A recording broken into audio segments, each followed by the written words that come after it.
Okay, I've gone ahead and completed the edit for this script on the timeline, so we're going to go in and refine these edits just a little bit. The first thing I want to show you is edge trimming clips. You can see that we have this black here that's right after the tree pan line here, so let's just play it real quick and you'll see as it cuts to this blank area, it just cuts to black here.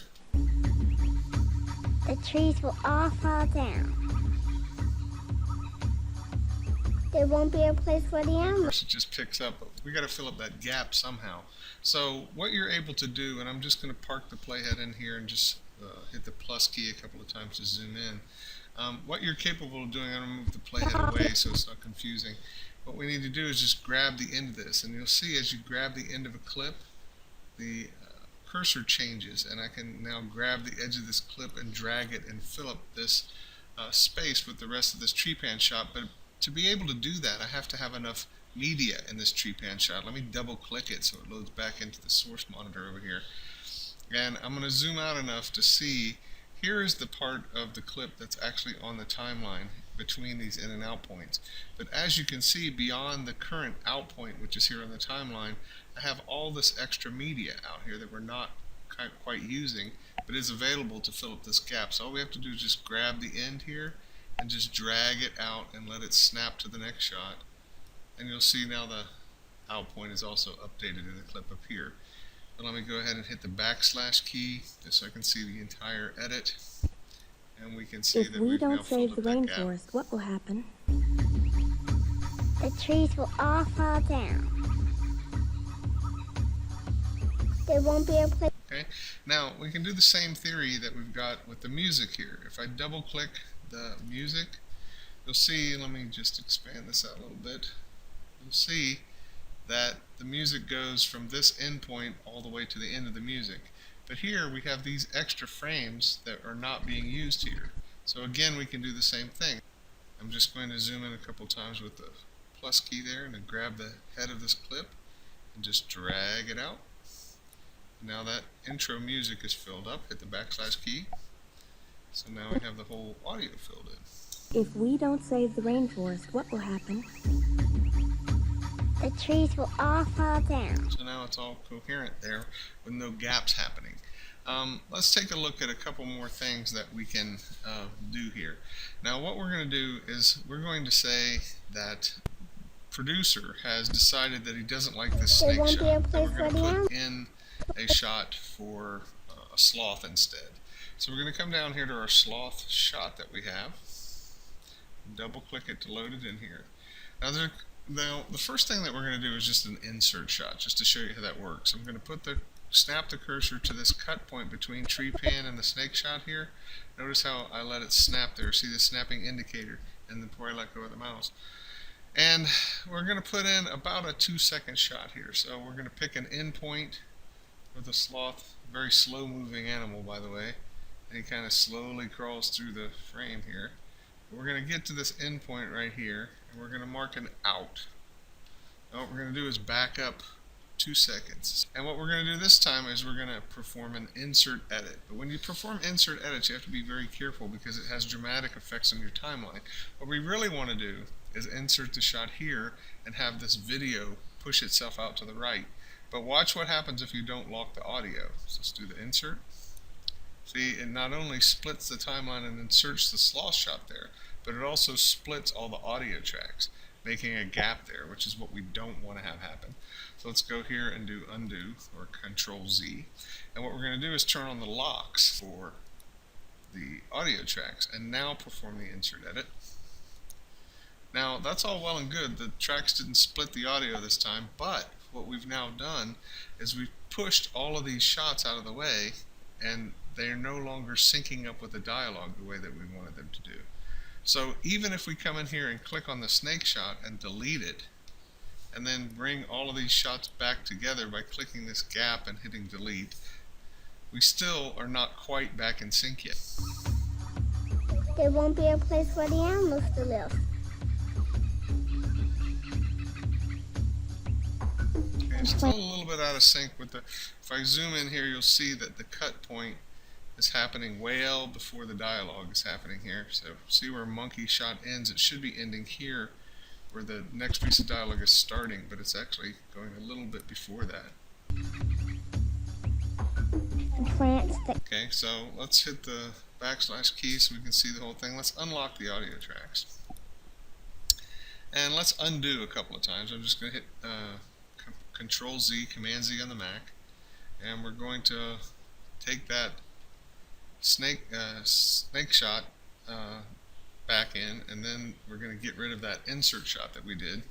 And the way we're going to replace this snake shot this time is we're going to park the playhead inside the snake shot. Let me zoom in just a little bit, hit the plus key time or two. Now my playhead is inside the snake shot.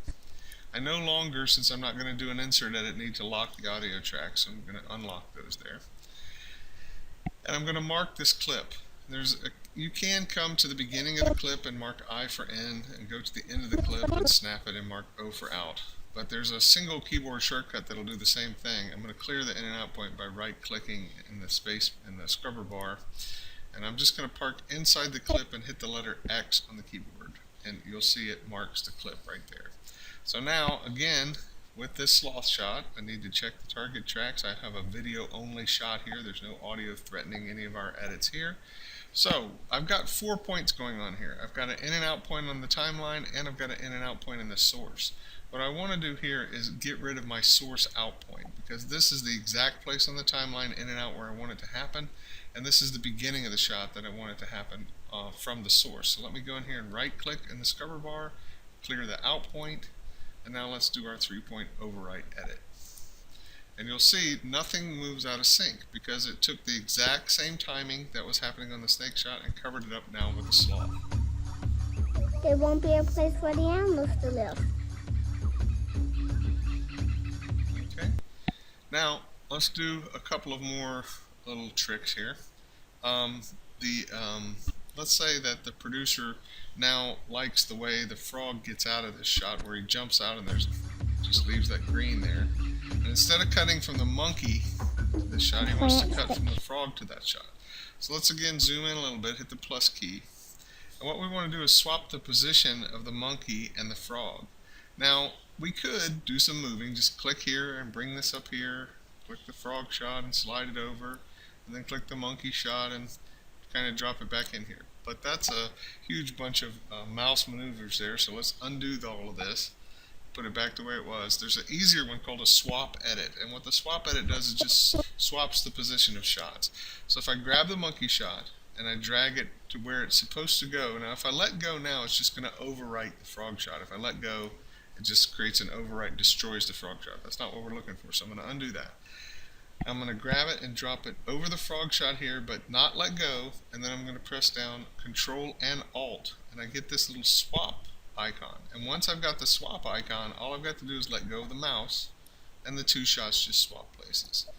Place for the animals to live.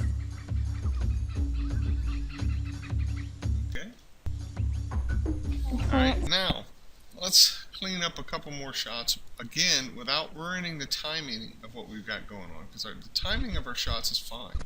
What we're trying to do now, though, is if you watch this monkey shot, Place for the there's a little animals bit of a rack focus that happens sort of in the middle of the shot. to live. See how the cameraman's changing the focus right there? We don't want that. Now there's a tool we can use that will allow us to change the frames that are inside this shot without changing the length of the shot, and that's called the slip tool. And right here, Y is the keyboard shortcut.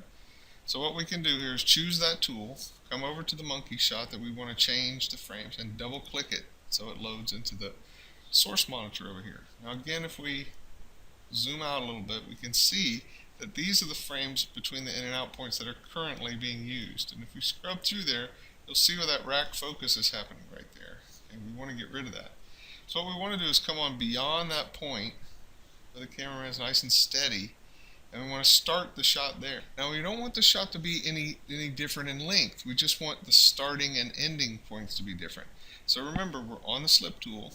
But with that tool, I can now grab this and it moves as a block. Now I can just grab it here and slide it, and you'll see I get these two indicators here. The left-hand frame is the first frame, which you'll see I'll go past the rack focus there, and the right-hand frame is the last frame. And I'm just going to park the first frame right on top of my playhead there where I know I'm beyond the rack focus part, and then just let go.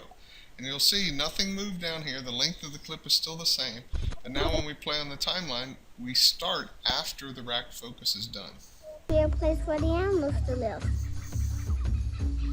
See there? Solid as a rock. Now, this is a little bit of a concept that's hard to get used to, so we've got a couple of other places in the timeline we're going to take advantage of this. We go ahead and hit the backslash key, and we're going to skip down here a couple more shots. Let's get here to this toucan shot. Now, the hummingbird leading into it is a nice shot, but then the toucan shot, the cameraman pans away. The birds can't fly home.